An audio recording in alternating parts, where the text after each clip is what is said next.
years ago today. To reflect on his legacy, we joined in the studio by historian Professor Pitika Ntuli. Prof, good morning again. Thank you very much for coming in. Dan, and also to the viewers. Well, yeah, not an easy time for the Hani family, obviously, at this time of the year when we remember Chris Hani. But, I mean, he was really a leader. And you hear all kinds of commentators every time how disciplined he was, how courageous he was. For you, what stands out about Chris Hani? He was very, very, very humorous and a very warm person, a real dedicated communist in the true sense of the word. The one who puts the collective good above the other good. Even when he came out, he said, this is not about government pacts and cabinet positions, but the continuation of the struggle so that the gap between the rich and the poor is reduced. In fact, he had already publicly, I think, he had said that he won't serve in the first cabinet. He'd rather remain as leading the Communist Party and being on the ground and being close to the people. Yes, I think what he hated more than anything was the issue of individualism, where we put ourselves, before other people, and he always returned whenever, because we were in London at the time when London, what today is called Black British Cultural Renaissance, with the Ben Okris who are in the countries here, and then when he comes actually through. Then we had all of this kind of discussion. That's a cross-political kind of discussion. So he was interested in the work of art. Yeah, he was interested in the works of art in himself. He was talking a lot about more of collective memorials and collective monuments rather than the individualization of people to the exclusion of other people. And you experienced personally the warmth of his humanity. Yeah, the warmth is humanity. Together with the guy in Pretoria today, Jabu Mahlang was one of the youth in the ANC. We're entrusted to do a program for all the diplomats, in London, to do a cultural program for him, the poetry, and showing, some art to commemorate his death, so that we gave it a whole kind of rounded rather than a mere slanted political view. How should South Africa remember Chris Hani? I think people should remember, Chris Hani by asking ourselves, questions. Are we putting the interest of the nation and the people ahead of ourselves, or are we, pushing the interest of the people? Now, today, yes, Chris Hani, at the time of the statue wars, as a communist, what Chris Hani always said, he hated monopoly capitalism. Who represented monopoly capitalism in Africa? It was Cecil John Rhodes. So it's very ironic that the statue just goes a day actually before, as if he had willed the disappearance of that statue. But I know in his mind, he would very much would have loved that more collective monuments can be done, rather than saying get rid of the Paul Kruger. Whenever to me says to be Mandela, I can't think of Mandela outside Govan Mbeki, outside Mtswaledi, outside Lillian Goy, outside those generation of people.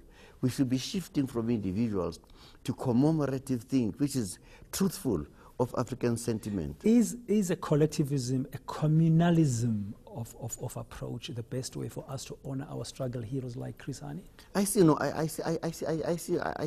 no other way. Now, you and I, we are going up on a mission. Me, I am clever enough to avoid being captured. You are captured, you are shot, and you get a statue. Me, who avoided that thing, I don't. So you can't talk about Solomon Mahlangu without talking about the people he trained with, the people he was with, the people he actually moved around. The statue is fine, but where do we situate some of those people who are actually there with him? So the communal way of actually commemorating our people is one that could reflect, truly our old African indigenous sentiments. Prof, thanks for your reflections on Chris Hani and his legacy and what we should be doing to honor him. I can't let you go before we finish this without asking about what's been happening at the University of Cape Town. You yourself have raised the issue of the statues as an example of what's going on. You are a professor, you're an academic person. Yes, you're a sculptor, you're a poet. You've taught in universities in many parts of the world, overseas, before you came back when you were in exile. You've been involved with universities here in South Africa. When you came back from exile, you were involved in a number of them. Currently, you're still involved with the University of Johannesburg. What is your view on what needs to be done? Everybody's been saying the Cecil John Rhodes statue is just a symbol of lack of transformation that has not been addressed over time. You hear people pointing out to academic staff is not transformed. Some people talk about the culture of institutions is not transformed. What is your view as an academic about the state of our universities and what can be done to move us forward to really change? Because they are the centers of discourse. They should be the centers of leading us into the new way. Yeah. I mean, for me, it's very sad to talk about South African universities. We always positioned us as the University of African Scholarship, a university in an African actually city. And yet these universities don't reflect, Africa at all. We arrive at a position in which colonialism is destroyed, but coloniality, the state of mind that coloniality has imprinted on our minds still exists. The denial of our languages, the access into the university, the success after that kind of an access, this continuous discontinuity that is taking place. We have to rethink, because when we merge the universities, we had the golden opportunity to reinvent our universities. But instead, we kept on peddling our universities in the line of Oxford and Cambridge. Who should be leading that transformation? We've seen now what people are calling the re-emergence of student activism, as we've seen at the University of Cape Town. Who should be leading this change that you are talking about? I think the students are beginning to lead that change. They've identified the lack of transformation that is in there. They are sitting there and they are now actually pushing. They are taking the agenda. They are seeming to say that this is our future and we need to take our future in hand. The June 76, the generation of Lembede, it brought about the programs of action to free Africa. The generation of Mandela defied unjust laws. The generation of Sobukwe conquered the fear of prison. The generation of 1976 conquered the fear of death. The generation of the 1980s rendered the government ungovernable.